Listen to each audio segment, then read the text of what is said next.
Hello दोस्तों, नमः शिवाय। दोस्तों 6 सितंबर 2024 शुक्रवार का दिन है।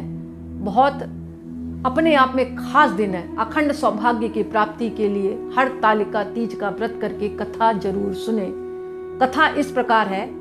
एक बार माता पार्वती भगवान शिव की पूजा कर रही थी, तो भगवान शिव की पूजा करते हुए देखकर जो इनके पिता थे हिमालय राज, उनको लगा कि कहीं ये पूजा पाठ में ही ना व्यस्त हो जाएं और ये शादी से इनका मन उचट जाए। तो ऐसी स्थिति में उन्होंने सोचा कि शादी की इनकी बात किसी से करी जाए। ये सोच ही रहे थे, मन में उनके विचार आ ही रहे थे। इतने में नारद जी आए और नारद जी ने कहा कि पर्वतराज, आपकी बेटी के लिए हम रिश्ता लाए हैं भगवान विष्णु का। आप शीघ्र ही भगवान विष्णु से शादी का प्रस्ताव ले जाकर आप शादी की बात करें।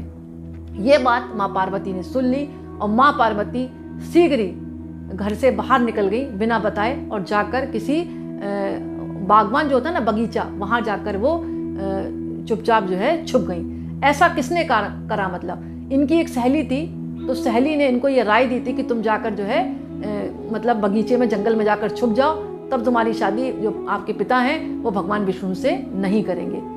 तो उनकी अपनी सहेली की राय मानकर ये जाकर जंगल में छुप गई। वहाँ पर जाकर इन्होंने बालू से भगवान शिव की प्रतिमा बनाई और विधिवत वहाँ बैठकर भगवान की पूजा करी।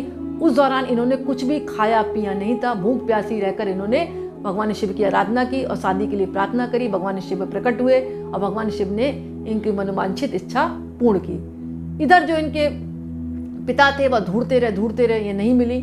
तो इनको ढूंढते जंगलों में गए। वहाँ पर इनको पता लगा कि माँ पार्वती वहाँ पर छुपी हुई है। तो वहाँ जाकर ये उनको मना कर लिया है कि ठीक है पुत्री, हम तुम्हारा विवाह तुम्हारे मनपसंद पति शिव से ही करेंगे। क्योंकि माँ पार्वती ने उनको शिव जी को पति मान लिया था। उन्होंने पहले ही बोल दिया कि मैंने इनको अपना पति मान लिया, अब मैं दूसरा वर नहीं चुन सकती। तो हिमालय राज को मानना ही पड़ा और बाद में जाकर विधि विधान से शिव और पार्वती का विवाह हुआ। तो ये कथा आती है। मैंने आपको कहानी का एक लघु रूप सुनाया है। कथा थोड़ी सी लंबी है, लेकिन शॉर्ट करके आपको सुना दी कि किस वजह से हरतालिका तीज का व्रत रखा जाता है। तो दोस्तों, ये व्रत जो है अखंड सौभाग्य की वृद्धि के लिए रखा जाता है और इस दिन स्त्रियों को पूर्ण श्रृंगार करना चाहिए और पूर्ण श्रृंगार के बाद पूर्ण श्रृंगार माँ पार्वती को भी अर्पण करना चाहिए। हाथों में मेहंदी जरूर लगाएं और एक काम और करना चाहिए, इस दिन जो है खाट पर नहीं लेटना चाहिए, ब्रह्मचार्य का पालन करना चाहिए और पानी इस व्रत में नहीं पिया जाता, निर्जल रखा जाता है। और मांस, मदिरा, तंबाकू, गुटखा जो महिलाएं खाती हैं बिल्कुल सेवन ना करें। और रात्रि जागरण का भी विधान है,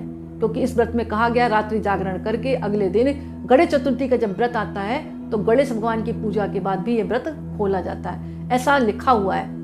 और किसी कारण अगर आपकी तबीयत ठीक नहीं है तो आप जलपान कर सकती हैं। इसके अलावा जो है किसी की निंदा, चुगली और क्रोध ना करें। आप व्रत रख रही है, क्रोध किए जा रही हैं, तो व्रत का पूर्ण फल प्राप्त नहीं होता है। तो निंदा, चुगली, ईर्ष्या ना रखें इस व्रत में और किसी को आप शब्द ना बोलें, किसी का दिल ना दुखाएं और जितना हो सके इस दिन दान पुण्य करें। तो दोस्तों, इस अखंड सौभाग्य व्रत की आपको बहुत बहुत बधाई और इस व्रत को आप जरूर रखें। जिस हिसाब से आप रख सकती हैं अपने घर की परंपराओं के आधार पर रखें। और आज का वीडियो मैं यही समाप्त करती हूँ। कमेंट्स में नमः शिवाय जरूर लिखें। बहुत बहुत धन्यवाद।